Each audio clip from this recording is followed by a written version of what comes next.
Hello everyone, नमस्ते। स्वागत है आप सबका गणित गुरुकुल में और मैं हूं योगेश गर्ग। यहाँ पे आप स्क्रीन पे देख पा रहे हैं किसी सवाल, और ये इस तगड़े सवाल की कैटेगरी में ही आएगा। बहुत ही अच्छा क्वेश्चन है। क्वेश्चन पूरा नहीं है एक्चुअली। आप ये समझ लीजिए कि इस सवाल के अंदर हमें इस ट्राइंगल ABC के बारे में, इसकी तीनों साइड्स के ऊपर कमेंट करना है। हमें क्या क्या दिया हुआ है वो समझते हैं। तो हमारे पास एक ट्राइंगल है, ठीक है, और उस ट्राइंगल में हमारे पास एक तो वर्टेक्स है, एक एक तीन साइड होती है ना, एक ट्राइंगल के अंदर। तो एक तो वर्टेक्स है 3, -1, एक BE मीडियन है। इसकी इक्वेशन है हमारे पास x-4y + 10 = 0, ठीक है। और हमारे पास एक और दूसरा जो है एंगल बाइसेक्टर है, उसकी इक्वेशन है। तो ये आपका एंगल बाइसेक्टर हो गया, इसकी इक्वेशन है। इसका नाम है एंगल बाइसेक्टर का CF। इसकी इक्वेशन है, और इसको अलग से लिख लेते हैं। इसकी इक्वेशन को 6x + 10y - 59 = 0। अब चाहिए क्या सवाल के अंदर, करना क्या है? बेसिकली आपको AB की, BC की, AC की, तीनों की इक्वेशन निकालनी है। कैसे प्रोसीड करें, क्या अप्रोच यूज़ कर सकते हैं? वीडियो पॉज करिए, एक बार ऑब्वियसली खुद से सोचिए कि क्या इस क्वेश्चन में किया जा सकता है, कैसे अप्रोच की जा सकती है इस क्वेश्चन के अंदर। हमारे पास समझने योग्य बात बस यही है कि हम एक काम कर सकते हैं। हम E पॉइंट को ना लाइन की इक्वेशन के टर्म में लिख सकते हैं। मेरे कहने का मतलब क्या है, जैसे मान लीजिए मैंने E के x कोऑर्डिनेट को लिखा T, तो y कोऑर्डिनेट क्या हो जाएगा T + 10/4। ये मैंने एकदम ऐसे ऑब्वियस से कैसे लिख दिया। आप देखिए कि इस जो लाइन लिखी हुई है आपके सामने x - 4y + 10 = 0, ये T, T + 10/4 उसको सेटिस्फाई करेगा। मैंने x को T पुट किया, उससे मैंने y निकाल लिया। अब मैं C पे कमेंट कर सकता हूँ। कैसे? मिड पॉइंट फॉर्मूला से। मतलब देखिए क्या है कि हमारे पास ये जो इक्वेशन है, मतलब T और T + 10/4 ये पॉइंट्स के कोऑर्डिनेट हैं। अगर ये 3 है और यहाँ पे T आ गया है, तो 2T - 3 x कोऑर्डिनेट, तभी तो 2T - 3 + 3/2T आएगा। इसी प्रकार से सोचें कि -1 में क्या ऐड करें कि T + 10/4 आ जाए। It's little difficult, not that easy. T/2 होगा एक, तो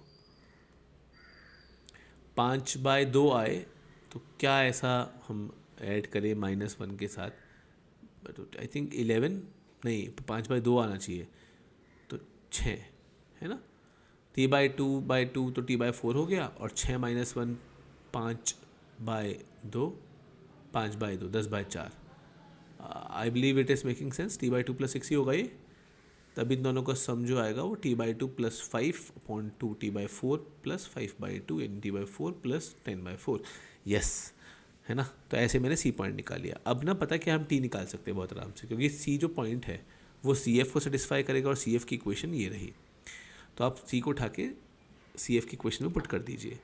तो 6x हो जाएगा 12T - 18 + 10y यानी कि 5T + 60 - 59 = 0।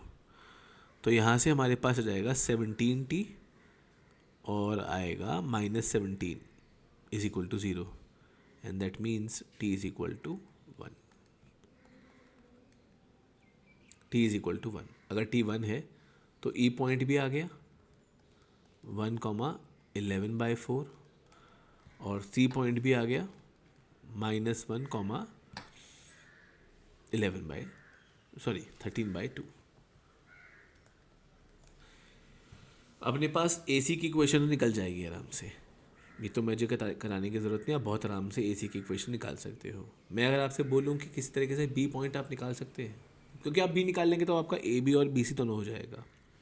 तो ये मैं आपसे पूछता हूँ, वीडियो पॉज करके बस सोचिए खुद से कि देखिए, अगर हमने मीडियन का यूज़ करके, ये तो हमने मीडियन का यूज़ किया, हम एंगल बाइसेक्टर का भी तो कुछ यूज़ करेंगे, वरना वो तो CF कोई भी लाइन हो जाए।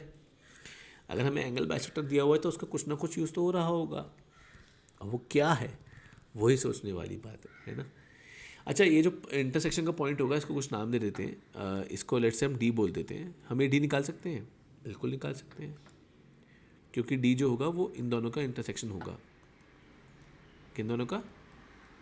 मीडियन का और एंगल बाइसेक्टर का। देखिए इन दोनों लाइन के अंदर ना क्या करिए कि how to find D point if we have to find, तो आप ऊपर वाली इक्वेशन को 2 से मल्टीप्लाई करिए, 12x plus 20y minus 118 is equal to 0, और नीचे वाली इक्वेशन को 5 से, तो 5x minus 20y plus 50 is equal to 0। You add them up, 17x और इधर कितना आ जाएगा माइनस 68 इज इक्वल टू 68। तो क्लियरली जो d का x कोऑर्डिनेट आएगा वो कितना आएगा 4, कॉमा y कोऑर्डिनेट 4 पुट कर दीजिए x की जगह पर, तो y कोऑर्डिनेट आएगा 7/2। यू माइट बी वंडरिंग कि डी पॉइंट क्यों निकाल रहे हैं, क्या वजह है निकालने के लिए। आप डी की लेंथ पे कमेंट कर सकते हो।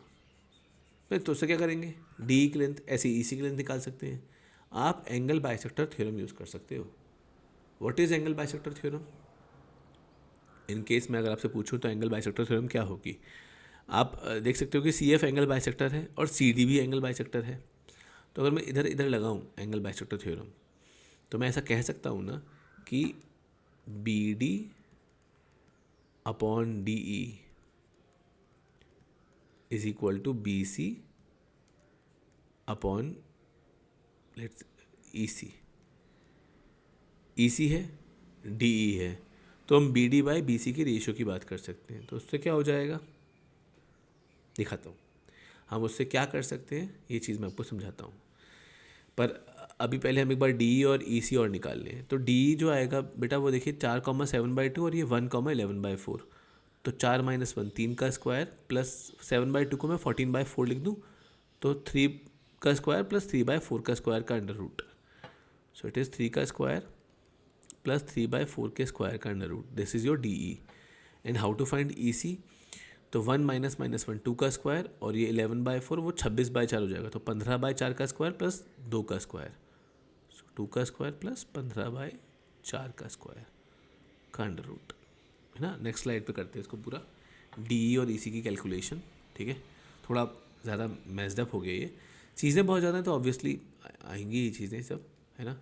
तो डी ई और ई सी को अलग से हम फाइंड करते हैं नेक्स्ट स्लाइड पर। Just a minute. तो अगर हम डी ई की वैल्यू निकालें बेटा, तो वो हो जाएगा 3 का स्क्वायर प्लस 3/4 का स्क्वायर। तो आप क्लियरली तीनों बाहर निकाल लो, और अंडर रूट में रूट 17 और नीचे 3/4 का स्क्वायर था 4 आएगा, क्योंकि वो नीचे 4 का स्क्वायर का अंडर रूट हो जाएगा ना। इसी तरीके से ई सी जो होगा वो 2 का स्क्वायर प्लस 15/4 का स्क्वायर, कुछ कॉमन नहीं निकल सकता। 2 का स्क्वायर हो गया 4, है ना। तो अंडर रूट में क्या था 2 का स्क्वायर यानी कि 4 प्लस 15/4 का स्क्वायर। सो इट इज़ 15/4 का स्क्वायर, मतलब कि 15 का स्क्वायर अपॉन 16। अगर हम इसमें एलसीएम ले तो ये ना 1/4 तो बाहर निकल रहा है, अंडर रूट में ऐसा आ रहा है 64 प्लस 15 का स्क्वायर। 64 ना खुद 8 का स्क्वायर होता है, और पता नहीं आप लोगों को याद है कि नहीं कि 8, 15 और 17 पाइथागोरन ट्रिपलेट होते हैं, मतलब दिस इज इक्वल टू 17/4। और अब अगर ऐसा है तो हम एक बात कह सकते हैं क्लियरली कि B D by B C is equal to D E by D E C. तो B D by B C is equal to D E upon E C. जब आप दोनों को डिवाइड करेंगे 4 4 कट जाएगा, ये कुछ 3/√17 नहीं बन जाएगा। B D by B C, क्या आप लोग ये बात समझ पा रहे हैं? B D by B C अपना 3/√17 बन जाएगा। एंड बी पॉइंट के लिए हम एक काम कर सकते हैं, बी को हम किसी एक के कोऑर्डिनेट के टर्म में लिख सकते हैं। कैसे? वो इस लाइन पे लाई करेगा, जैसे कि डी के लिए, जैसे कि हमने ई के लिए किया था, इसी प्रकार से बी को मैं के कॉमा के प्लस 10/4 लिख सकता हूँ। डी भी है हमारे पास, सी भी है हमारे पास, तो हम B D by B C का क्वाड्रेटिक क्रिएट करके बी को निकाल सकते हैं।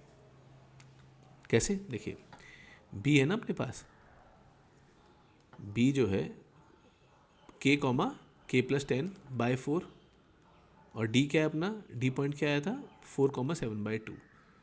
तो देखिए अभी के माइनस 4 का स्क्वायर प्लस क्या था वाई कोऑर्डिनेट के प्लस 10/4 और डी का वाई कोऑर्डिनेट 7/2 यानी कि 14/4, दोनों को सब्ट्रैक्ट करोगे तो के माइनस 4/4,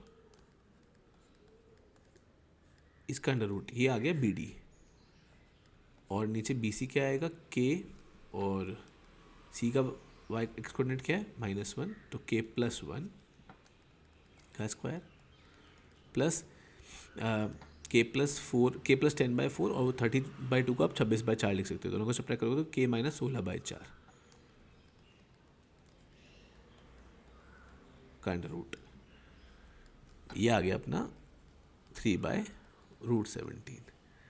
सो है हमारे पास पूरी चीज़ें, आई नो ये अभी भी कॉम्प्लिकेटेड है, बट एनीवेज, और बी के यहाँ पे 2 पॉसिबिलिटीज़ हैं, वो देखने वाली बात होगी कि 2 पॉसिबिलिटीज़ क्यों आ रही होंगी, अगर आ रही होंगी तो वो दोनों पॉसिबिलिटीज़ क्या आ रही होंगी, उनसे क्या समझ में आएगा, है ना, देखते हैं, मतलब वो है ना, चलिए करते हैं, कोई बात नहीं, बी सी ये इसको सॉल्व करते हैं। तो अगेन आई वुड से कि इसे पॉज करके बाद खुद से सॉल्व करिए।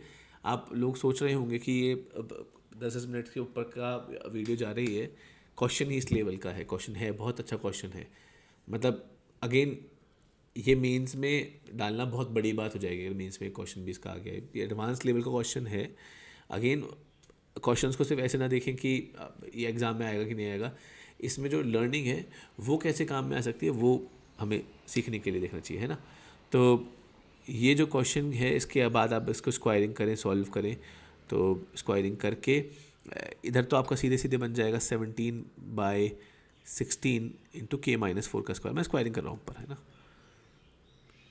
नीचे स्क्वायरिंग अगर हम करेंगे, स्क्वायरिंग तो ऑब्वियसली पूरा ऊपर नीचे कॉमन ही रहेगा, नीचे थोड़ा हमें एक्सपेंड करना पड़ेगा ज़्यादा, तो ये अपनी कैलकुलेशन कुछ ऐसी जाएगी, एक्सपेंड करने पे स्क्वायरिंग करके थोड़ा हम आई थिंक सॉल्व कर ही देना चाहिए इसमें पूरा। इधर तो 9/17 है, नीचे अगर हम देखें तो टर्म बाय टर्म कर लेते हैं, I think that will be better. तो के स्क्वायर के साथ यहाँ से 1 आएगा, वहाँ से 1/16, तो 17/16 के स्क्वायर, यहाँ से आएगा 2k, और यहाँ से -32k/16 -2k, तो +2k -2k खत्म हो जाएगा, यहाँ से आएगा +1 और यहाँ से आएगा -4 का स्क्वायर 16, 16 + 1 17 + 17 ऐसा। तो क्लियरली 17 जो है एक दफ़ा तो वो कट ही रहा है, ऐसे कट गया, ठीक है, ये अपना ऐसे कैंसिल हो गया। इसके आगे की कैलकुलेशन देखिए,